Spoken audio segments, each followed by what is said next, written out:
I kind of got a late start to this video, but it was a mailbox right there, and this was the plywood, and it was dry rotted, as you can see. And the plywood went under here, into here, the screws, and then the wood was screwed to the post, which was dry rotted, so I made a new wood right here. And how I did that was I just put the thing right like this, kind of let the edge hang over a little bit, you know, just like that. And then I traced the other end, this end. So I traced it a L shape, and then I cut it out, and this is what I'm left with. So to trace it, I used the Milwaukee. It's the marker. Milwaukee makes great, not the tools, but they make great materials like drill bits, and I think Milwaukee's better at making drill bits and like things like markers. Their guns are okay. I mean, I never used it, so I can't really talk about it like that.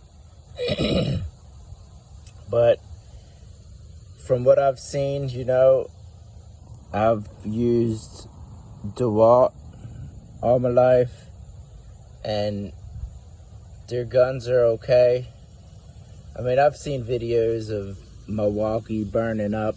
You know, they talk highly about Milwaukee and everything, and DeWalt's just been out for a long time too, you know, and I really like their tools, you know, like their materials, like their drill bits, their blades, and like they make great markers and stuff like that, you know. But my saw that I use DeWalt. DeWalt's been doing it for a long time, so that's why I like to use DeWalt. And I mean, there's another brand that I go with. It's cheap and it stands up to the competitors, is the Hercules.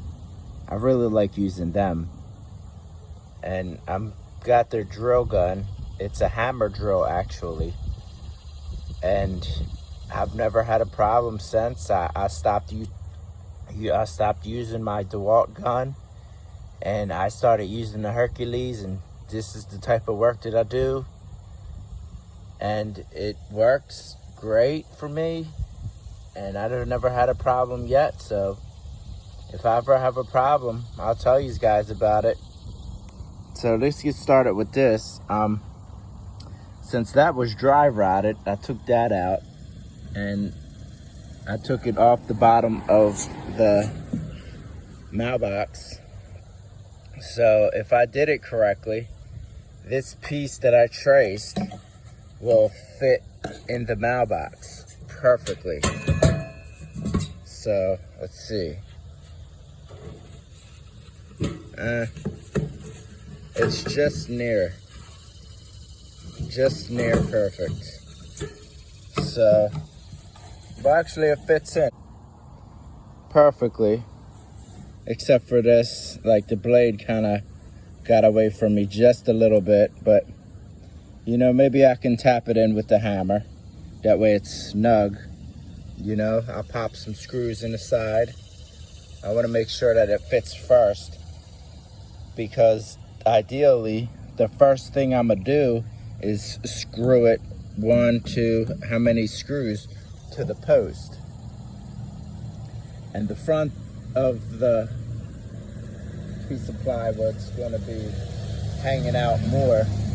Or I'll probably put it in the middle, probably off-centered a little bit so the front hangs off a little bit more, and put like 3 screws in the top of it. Okay.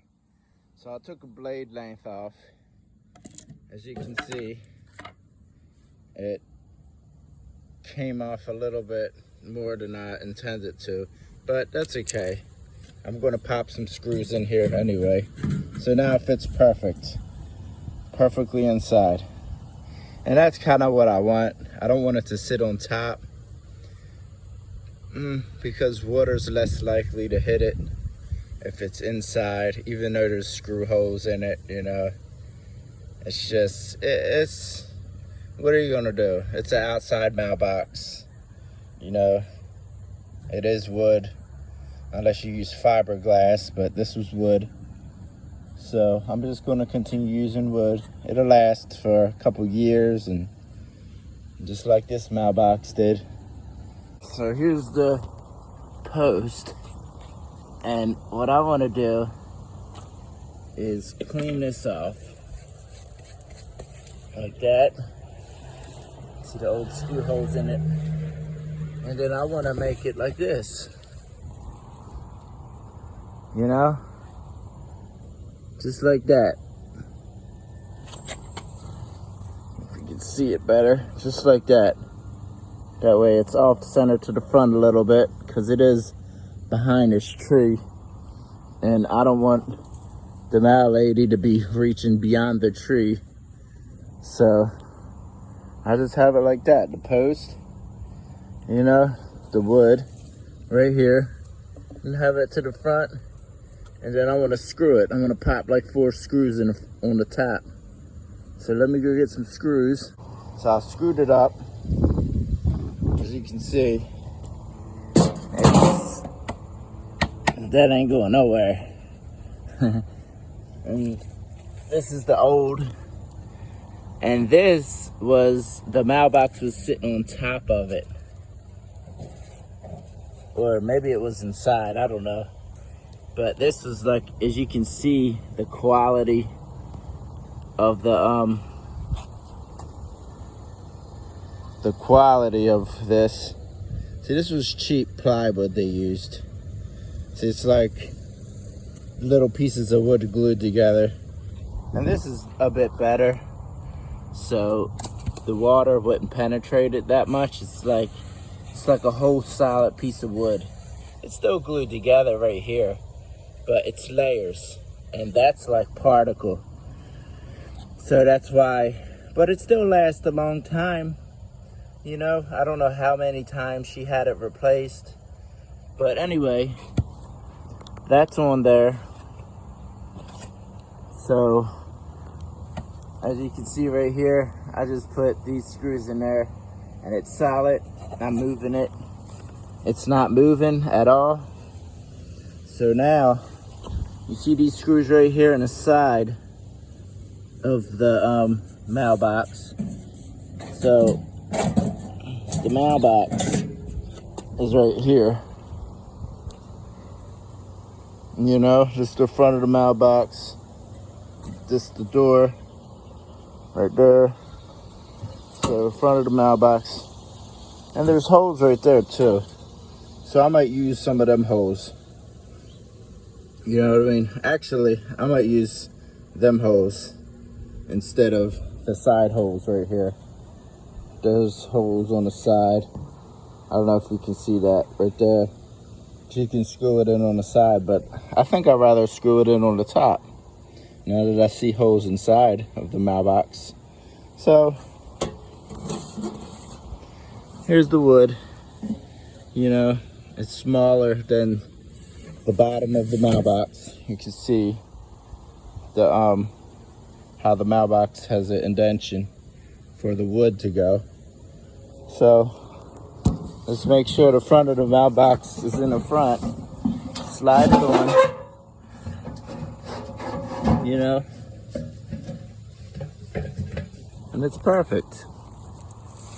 See? Now, this is the mailbox. She opens it. You know what? That's going to be a problem, because the front of the mailbox, there it is.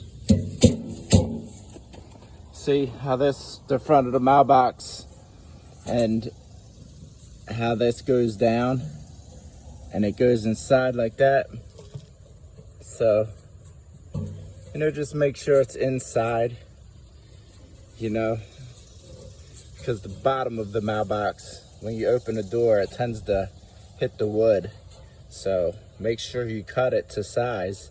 And if this is the type of mailbox that you have, make sure that it's inside of the mailbox, you know? So because I need this to be like that, I'm gonna screw the front in first. I'm gonna use the 2 front holes to screw it in first, and then I'll screw in the back, just so this stays like this, and then I don't have a problem with it opening, because when you open it, the bottom wants to hit the wood, so I have to make sure the wood's out of the way. But I'm pretty much done.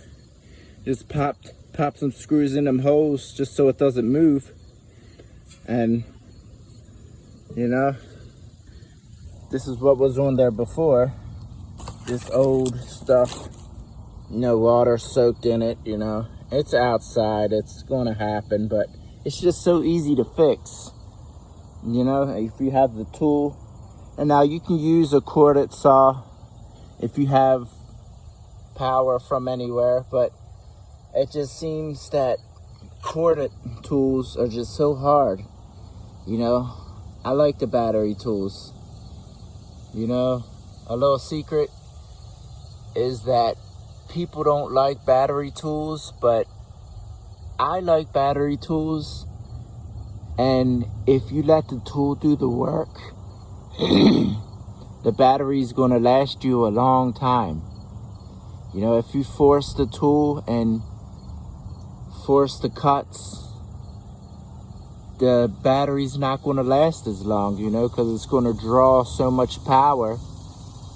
But, you know, if you take your time and you're comfortable, and that's another thing, make sure you're comfortable, you're in a comfortable position to use the tool, because if you lose a finger,